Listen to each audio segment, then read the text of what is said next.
اعوذ باللہ من الشیطان الرجیم بسم اللہ الرحمن الرحیم الف لام را تلک آیات الکتاب المبین انا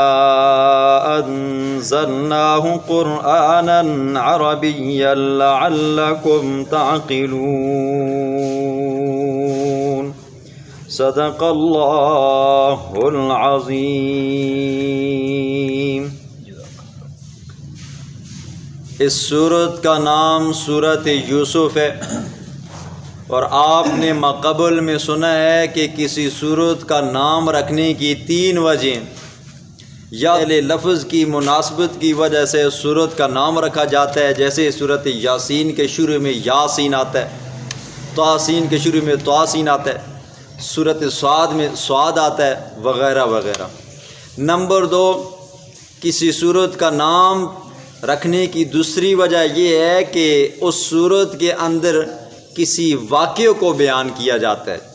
جس طرح سورت بقرہ اس کے اندر گائے کا ذکر ہے، سورت النمل اس میں چونٹی کا ذکر ہے، ٹھیک ہے۔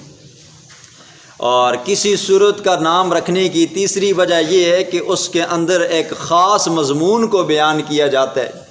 تو چونکہ اس سورت کا نام سورت یوسف ہے، اس سورت کے اندر اللہ رب العزت نے اپنے پاک پیغمبر یوسف علیہ السلام کا ذکر فرمایا، اور یہ قرآن کی دوسری اور پہلی صورت ہے جس میں اللہ نے اپنے پیغمبروں کا ذکر بالترتیب تفصیل کے ساتھ بیان فرمایا۔ ایک صورت یوسف ہے جس میں اللہ رب العزت نے ترتیب کے ساتھ حضرت یوسف علیہ السلام کا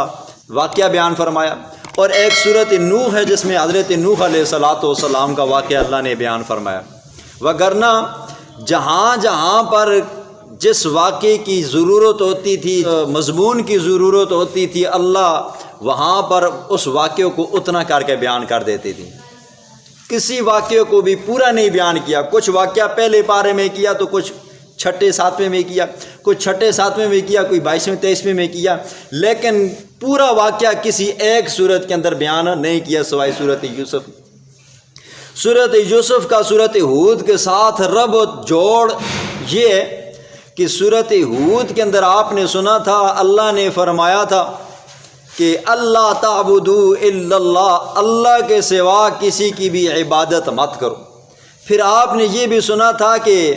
اللہ کے سوا کوئی عالم الغیب نہیں ہے، سینوں کے رازوں کو جاننے والی ذات کس کی ہے جی؟ اللہ کی ہے۔ تو اللہ رب العزت صورت یوسف میں اس مسئلے کو دوبارہ بیان فرمائیں گے، اور حضرت یوسف علیہ السلام کی دعوت اور تبلیغ کو بیان فرمائیں گے کہ یہ مسئلہ اتنا اہم ہے کہ یوسف علیہ السلام نے اس مسئلے کو جیل کے اندر اپنے ساتھیوں میں بھی بیان فرمایا۔ اتنا اہم مسئلہ ہے، جیل کے اندر بھی آپ نے نہیں چھوڑنا ہے۔ اب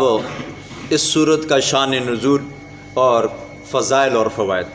اس صورت کے شان نزول کے بارے میں مختلف روایات آتی ہیں۔ ایک روایت یہ آتی ہے کہ یہودیوں نے مشرکین مکہ کی وساطت سے حضور صلی اللہ علیہ وسلم سے سوال کیا کہ حضور سے یہ پوچھو کہ یہ اپنے آپ کو سچا پیغمبر کہتا ہے، حضرت ہود علیہ السلام، حضرت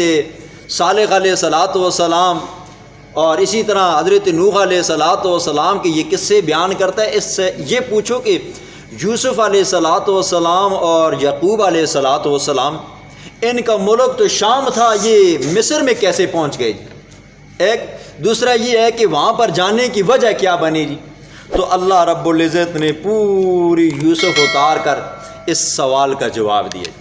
اور ایک شان نزول اس کا یہ ہے، حضرت سعد بن ابی وقاص رضی اللہ تعالیٰ عنہ سے روایت ہے کہ صحابہ کرام کی محفل لگی ہوئی تھی، درمیان میں اللہ کے پاک پیغمبر بیٹھے ہوئے تھے۔ صحابہ نے کہا یا رسول اللہ آج کوئی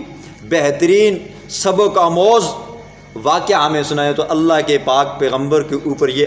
صورت اتری کہ یوسف علیہ السلام کا جو واقعہ ہے بہترین واقعہ ہے۔ اب اس کے فوائد کے بارے میں، اس کے بے شمار فائدے ہیں، لیکن چند فوائد آپ سنیں۔ اللہ کے پاک پیغمبر نے فرمایا کہ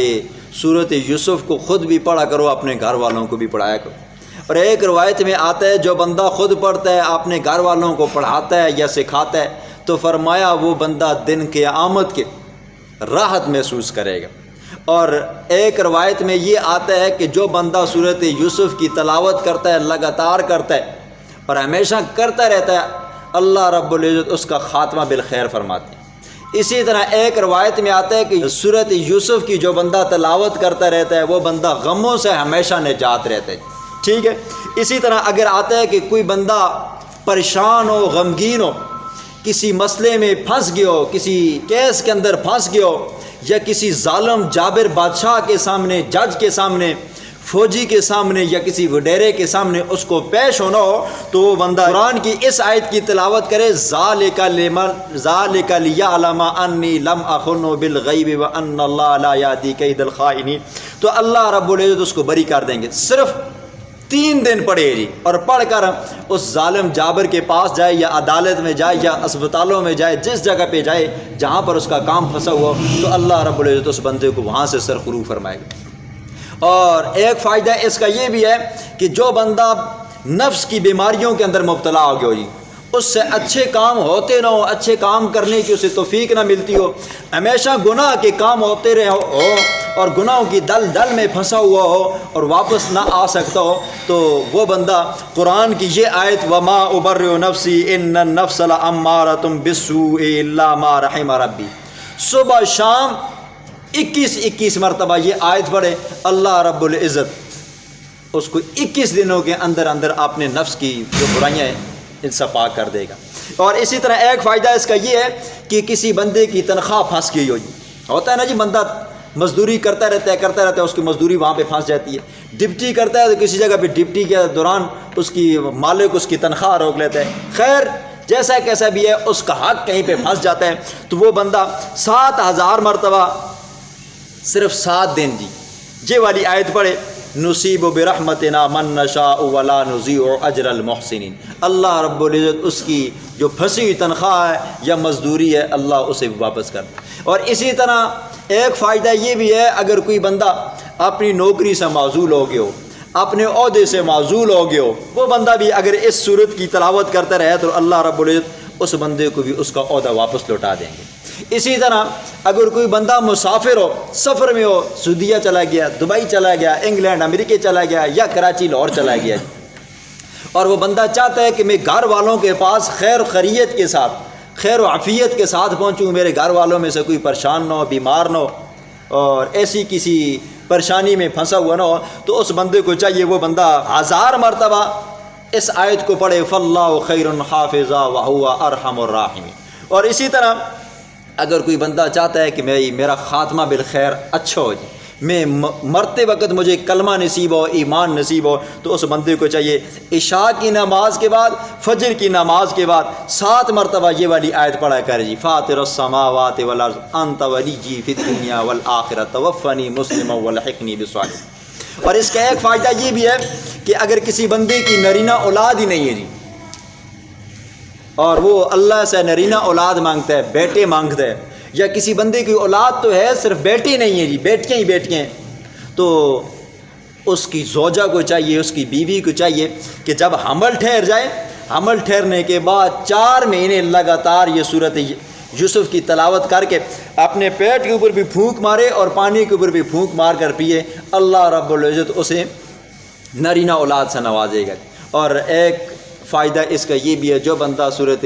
یوسف کی کثرت سے تلاوت کرے گا اللہ رب العزت قیامت والے دن اسے حسن یوسف جیسا حسن عطا فرمائیں گے۔ بسم اللہ الرحمن الرحیم، الف لام را، حروف مقطعات۔ آپ نے سنا ہے جی، یہ وہ حروف ہیں جو اللہ کے اور اس کے رسول کے درمیان میں راز ہیں جی، یہ وہ حروف ہیں جو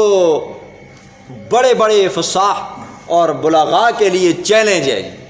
کہ آپ اپنے آپ کو فصیح کہتے ہو، بلیغ کہتے ہو، تو پھر اس قرآن جیسا قرآن بنا کر لے آؤ۔ تو ان الفاظ کا حقیقی معنی اور اس کا حقیقی تلفظ صرف اللہ کے سوا کوئی اور نہیں جانتا۔ تلک آیات الکتاب المبین، یہ آیاتیں ایسی کتاب کی المبین جو واضح مسئلے کو کھول کھول کر بیان کرتی ہے۔ مطلب یہ ہے اس صورت کے اندر نقلی دلائل اللہ بیان فرمائے گا جی۔ انا انزلناہ، ہم نے نازل کیا ہے اس قرآن مجید کو قرآن بنا کر، عربیًا عربی زبان میں، لعلکم تعقلون تاکہ تم سمجھ سکو۔ جب یہ قرآن اترا تھا تو جن لوگوں کے اوپر اترا تھا ان لوگوں کی زبان عربی تھی اور وہ عربی کو اچھی طرح سمجھتے تھے، تو اللہ رب العزت نے ان کو انہی کی زبان کے اندر قرآن اتار کر اور یوسف علیہ السلام کا قصہ بیان کر کے اس کے اندر حکمتیں اور مواعظ اور عبرتیں بیان فرمائی ہیں کہ یوسف علیہ السلام کے بھائیوں جیسا تم برتاؤ، میرے پیغمبر کے ساتھ مت کرو۔